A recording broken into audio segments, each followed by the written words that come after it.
Hi, I'm Chef Stephen Saunders, and I'm here today to talk about my restaurant, the Little Geranium in the Cala Mijas. We're behind the town hall, so it's fairly easy to find in a little street called Cala, and we specialise in kind of the people know it as kind of the Michelin-styled restaurant, tasting menus, wine pairings, very specialised food. I try and be as sensibly priced with it as I possibly can to give people, if you like, the culture of fantastic food.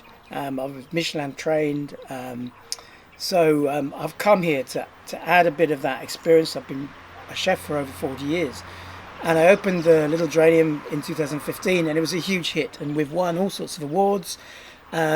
Recently this year we won Best International Restaurant in Spain for 2020, which I couldn't believe, and I called the awards authorities and said, "Are you sure? There's millions of restaurants here. How have we won this?"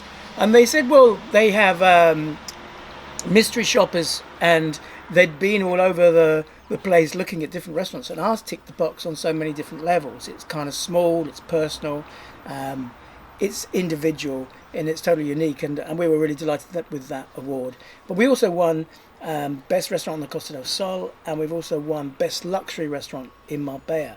So the Little Geranium's got quite a big name here in Spain, and also internationally. We're great friends, although not actually financially connected, with the Geranium brand in Copenhagen, which is 3 Michelin stars, and we had a Geranium in the UK in Cambridge, which was of the Michelin star standard, 3 rosettes and Michelin star standard.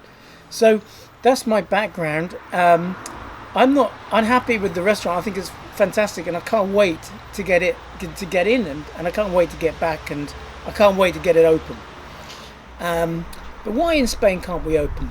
Well, because we've been in lockdown, which I think was a good thing for the government to act and do as much as they could do to stop the virus from spreading. But now we're in a place where, it's over 30 degrees here, and the virus doesn't exist over 24 degrees anyway. So there is no virus, but we're face masked and gloved up, and that's all, Google it. You'll see that even wearing face masks is actually dangerous for the person wearing them. So there's a lot of controversy, and I'm not one of these conspiracy theorists. I'm just telling you as it is, from a regular guy who's a chef who just wants to open his damn restaurant. But I can't open because I've got 3 tables on the outside terrace, because my terrace has been taken away. 50% of it I'm not allowed to use. I'm only allowed to use 50%, and with 2 meter separations, that gives me 3 tables. And with 3 tables with the kind of food I'm doing, it needs staff. I mean, all Michelin kind of tasting menu places with wine pairings need staff. You need somebody that's going to serve the wines, but not to serve, here's your wine, tell the story about the wine. It's the restaurant, the Little Geranium, is about theatre. It's a restaurant that is driven by passion. It's driven by my passion, and the theatre is really important to me. So I don't want to take that away just because the government tells me that I can't do what I'm doing, because they're trying to handcuff me. They can't restrict what I am, the artist that makes the food creative and a piece of art when it comes out. And then the waiter comes and explains 3 or 4, not overdoing it, ingredients on the plate and what each course is, and sometimes a little bit about the history. This dish goes back to when Princess Diana, that story, because everybody knows the crispy duck story. Crispy duck, Princess Diana is one of her favourite dishes, and they tell the story. And the wine sommelier explains the wine and the grapes, and this is an unusual wine from Hungary, and the grape is particularly fantastic with this foie gras because it's got a slight sweetness, that kind of thing.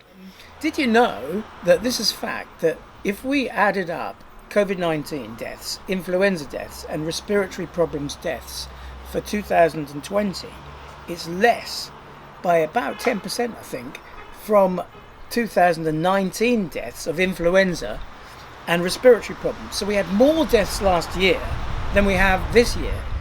Plus the deaths are not actually accounted for correctly. The data isn't correct. The WHO have already come out and actually said, with the Spanish, I think yesterday, that they got the numbers wrong, that it wasn't actually 27,000, or it isn't actually 27,000 deaths.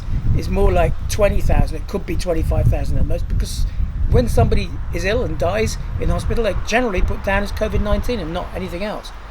And we know why, because they get compensation for putting it down at COVID-19, and the hospital gets that compensation.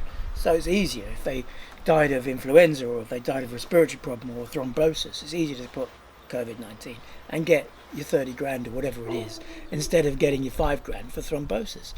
So, as I say, this isn't a conspiracy thing. It's just a fact that we actually have less of the virus than we had viruses last year. And yet we're closed down. They've closed the whole world down. So clearly there's something else going on behind the scenes. And I'm sure that there'll be a time when we all find that out. But it doesn't help us guys with restaurants and small bars and nightclubs and gyms. I mean, I went to the gym yesterday and they take 5 people, 5 people for 1 hour. I mean, there's no, how do they could even afford to open a gym? There was 2 trainers, there was 1 on reception, there was another guy, there's 4 or 5 staff there for 5 people. So really, Spain could be, we could be in the shit here unless the government step forward and say this is what we're going to do to help, and they're not helping. So why aren't they helping? Why isn't the government helping us? Not just us, the Geranium, but little restaurants, obviously, all over Spain that are told we can open, but we're restricted. We have 2 meters apart. We have 50%, actually it's not even 50%, it's 40% of the inside and 40% of the terrace. In some places less than that, up to 30%. If we take our staff back, and I was talking about staff earlier, 8 staff or so on and so forth, the sommelier, the guy who explains the wine, the couple of chefs that I need, normal staff, not overstaffed. If we took all these staff back, we couldn't afford to open. If we don't take them back, we have to pay the social for the staff. That's the frustrating thing about it. For me, I'm not a politician and I don't want to go into the politics, but how a socialist government like Spanish government has managed to actually get out of this by still attacking us for taxes and costs when the pandemic's not our fault. And ultimately, Spain will probably benefit from the COVID-19 pandemic when the whole financial reset is structured, and perhaps when Spain steps away from the euro, which is indicated that might happen, and goes back to peseta, they're going to gain a lot from it. So if they're going to gain so much financially, why can't they help these businesses, which actually are the businesses that create the tax and create the employment? Unemployment's the worst in Spain it's ever been right now. Pedro Sanchez is not stepping up to the plate. He's still telling us that we have to pay 50% of the social costs of our staff, which is thousands a month for not actually having the staff. Now, you might say, well, you could have the staff. Well, what's the point with 3 tables? Well, I don't need 10 staff for 10 people. I don't need that many. And I can't afford that many. So we're in a crisis. We don't know what to do. We want to open. And we want to open soon. And on a positive front, we're in the Costa del Sol. The weather's fantastic. It's 30 degrees today. Cala de Mijas is a beautiful little whitewashed fishing village filled with lovely restaurants, not just Geranium. There's some really good ones and some really fantastic chiringuitos and beach places, and people have put a load of money into some of these beach places in Cala. This is #1 destination in Europe to come for holidays. The weather is almost 100% guaranteed. It's fantastic weather, especially from May all the way through the summer. Some fantastic restaurants now. We're just one of them, but we are cooking the top world international kind of food. We're now one of the, we're in the top, the Little Geranium's in the top 100 restaurants in the world, and we're listed under a restaurant in Las Vegas. And there was a comment underneath that restaurant, and it says, "Oh, is La Cala near Las Vegas?" Because they don't expect a little town or fishing village in Spain to have one of the top 100 restaurants in the world, and nor do we. But we're delighted to be there. But I've got to say, we're lucky that we're there, and we love the area. But so are the people lucky, because they're lucky to have fantastic restaurants and fantastic bars and fantastic chiringuitos. And the more that we push the standard, the more that they push the standard. And the standard across the area, whether it's a coffee bar, a drinking bar, a nightclub, or a gym, has all improved. And the Costa del Sol is now really rocking. And we've been shut down. We've been forced to shut down. We're not being helped to open. And we need help. And as soon as we can get it, we'll be back to normal. and would love to see you all.